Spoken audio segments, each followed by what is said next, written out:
Assalamualaikum warahmatullahi wabarakatuh. Halo guys, kita dari kelompok 4 akan menjelaskan mengenai perusahaan atau usaha beserta contoh kasusnya. Sebelum memulai presentasinya, izinkan kita memperkenalkan diri ya. Perkenalkan, yang pertama itu ada Ocha Syafriani Putri dengan NPM 23 10046. Yang seterusnya ada Elza Larissa dengan NPM 23 10072. Dan ada Anissa Nur Aliyah dengan NPM 23 10051. Ada Muhammad Akilah dengan NPM 23 10081. Dan dengan saya sendiri ada Bihaki Halimatul Adin dengan NPM 23 10054. Apa sih yang dimaksud dengan pelaku usaha? Pelaku usaha adalah individu, entitas yang menjalankan aktivitas ekonomi dengan tujuan memperoleh keuntungan. Dan pelaku usaha dapat berupa perorangan dan badan usaha organisasi yang berperan dalam menciptakan, mengelola, dan memasarkan barang atau jasa kepada konsumen.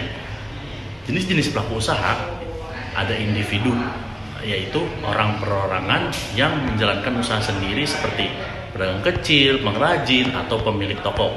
Ada juga badan usaha entitas yang memiliki struktur organisasi lebih kompleks seperti perusahaan, koperasi, atau BUMN. Ada juga UMKM, usaha yang dikelompokkan berdasarkan skala ekonomi, terutama dari jumlah tenaga kerja dan omsetnya. Perusahaan, ada juga perusahaan besar, entitas bisnis dengan skala operasional yang lebih besar, baik dalam hal jumlah karyawan, modal, dan area bisnisnya. Peran pelaku usaha menyediakan barang dan jasa. Pelaku usaha memproduksi dan mendistribusikan barang dan jasa yang dibutuhkan oleh konsumen. Pencipta lapangan kerja, dengan membuka usaha, pelaku usaha memberikan peluang kerja bagi masyarakat yang mendukung pertumbuhan ekonomi. Nah, ada juga penggerakan inovasi. Pelaku usaha berperan dalam menciptakan produk atau layanan baru yang inovatif untuk memenuhi kebutuhan pasar yang berkembang. Ada juga kontributor pajak, pelaku usaha yang memiliki kewajiban membayar pajak yang nantinya digunakan untuk pembangunan negara. Ada juga ekonomi dengan kegiatan, ada juga pemacu pertumbuhan ekonomi dengan kegiatan usaha yang dilakukan. Usaha membantu meningkatkan pertumbuhan ekonomi secara keseluruhan. Ya, selanjutnya akan dijelaskan oleh Elza. Baik, saya akan menjelaskan apa saja sih kewajiban pelaku usaha. Yang pertama, mematuhi peraturan perundang-undang. Fungsinya, pelaku usaha harus menjalankan kegiatan usaha sesuai dengan hukum yang berlaku, termasuk peraturan perlindungan konsumen, untuk menghindari sanksi hukum dan menjaga reputasi bisnis. Yang kedua, memberikan informasi yang benar. Fungsinya, menyampaikan informasi yang akurat dan transparan mengenai produk atau jasa, termasuk kondisi dan jaminan, agar konsumen dapat membuat keputusan yang tepat. Yang ketiga, menjaga kualitas produk atau jasa. Fungsinya memastikan bahwa barang atau jasa yang ditawarkan memenuhi standar mutu yang ditetapkan sehingga konsumen mendapatkan produk yang aman dan berkualitas.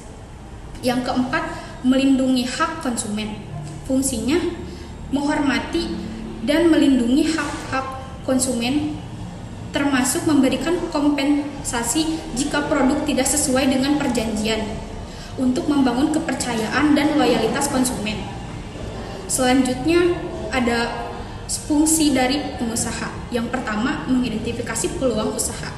Fungsinya identifikasi potensi pasar, resiko kompetitor, keuangan, aspek teknis, sumber daya, serta peraturan dan persyaratan hukum untuk mengetahui apakah sebuah ide bisnis layak dijalankan atau tidak. Yang kedua, pengambilan keputusan. Fungsinya melakukan analisis peluang usaha untuk menentukan strategis bisnis, apa yang paling tepat, mengetahui kelayakan suatu usaha, dan mengambil keputusan tentang apakah usaha atau proyek tersebut layak untuk dilakukan atau tidak. Yang ketiga, inovasi. Fungsinya menggunakan analisis peluang usaha untuk mengkombinasikan peluang dengan kelebihan yang dimiliki, menciptakan kekuatan baru yang tidak dimiliki oleh kompetitor, dan memanfaatkan peluang untuk mengembangkan usaha. Yang keempat, mengambil resiko. Fungsinya mengidentifikasi resiko untuk mengidentifikasi resiko yang mungkin terjadi di masa depan dan mempersiapkan cara untuk menghadapi dan mencari solusi. Dengan demikian, pengusaha dapat lebih siap menghadapi perubahan tren pasar atau persaingan tinggi antar bisnis. Yang kelima, menciptakan lapangan kerja. Fungsinya mendirikan bisnis yang efektif dan berkelanjutan sehingga dapat menciptakan lapangan kerja dan memperdaya sumber daya manusia lokal. Yang keenam, membangun jaringan dan hubungan. Fungsinya membangun jaringan dan hubungan yang solid dengan konsumen, mitra bisnis, dan stakeholder lainnya melalui strategi pemasaran yang tepat dan komunikasi efektif. Hal ini sangat penting mempertahankan loyalitas konsumen dan meningkatkan reputasi bisnis. Selanjutnya akan dibacakan oleh rekan saya bernama Akil.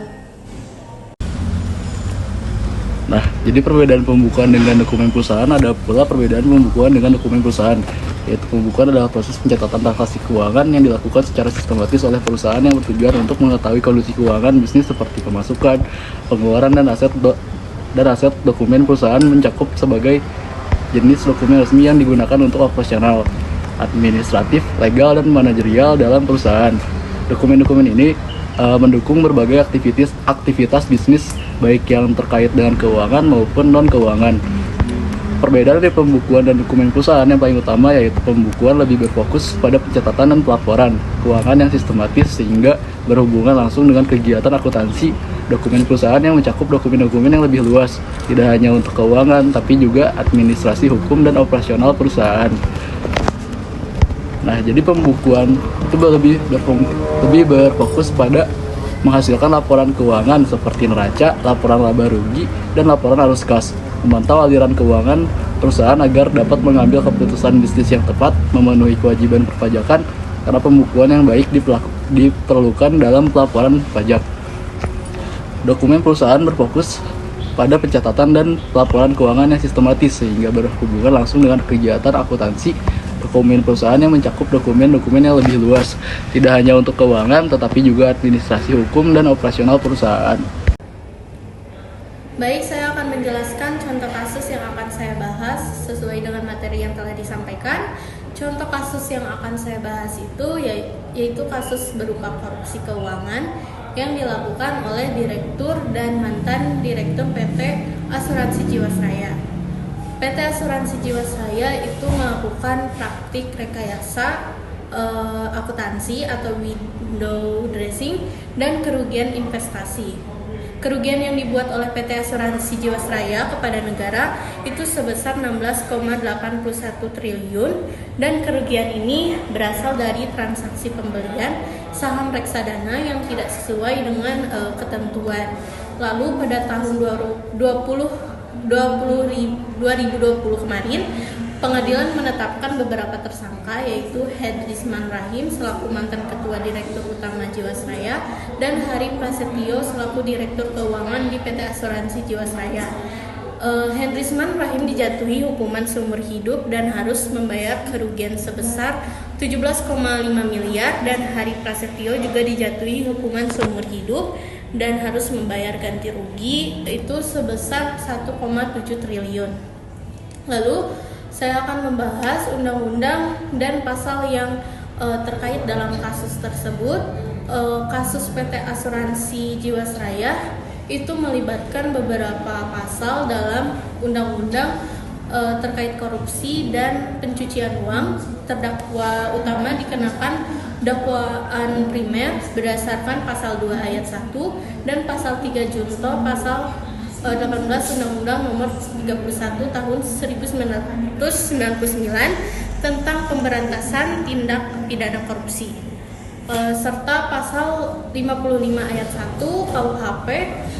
Selain itu, beberapa terdakwa juga dihadapkan pada dakwaan pencucian uang sesuai dengan pasal 3 dan pasal 4 Undang-Undang Nomor 8 Tahun 2010. Selanjutnya akan dibahas oleh rekan saya yaitu Anissa. kesimpulan dari kasus korupsi PT Asuransi Jiwasraya ini yaitu kasus ini mengungkapkan adanya penyalahgunaan dana investasi perusahaan oleh pejabat tinggi dan pihak eksternal, menyebabkan kerugian negara mencapai 16,81 triliun. Modus yang dilakukan meliputi manipulasi laporan keuangan yang dilakukan untuk menyembunyikan kerugian besar akibat investasi yang tidak prudent, terutama dalam saham dan reksadana, sehingga tidak mampu memenuhi kewajiban kepada nasabah. Manajemen perusahaan juga diduga sengaja mengubah laporan keuangan agar terlihat sehat. Sementara sebenarnya perusahaan telah mengalami kerugian yang besar sejak beberapa tahun yang lalu. Sebelum ini, kasus ini menunjukkan lemahnya pengawasan dan tata kelola baik dalam manajemen perusahaan, khususnya sektor keuangan. Cukup sekian presentasi dari kelompok kami. Mohon maaf apabila ada kesalahan. Wassalamualaikum warahmatullahi wabarakatuh.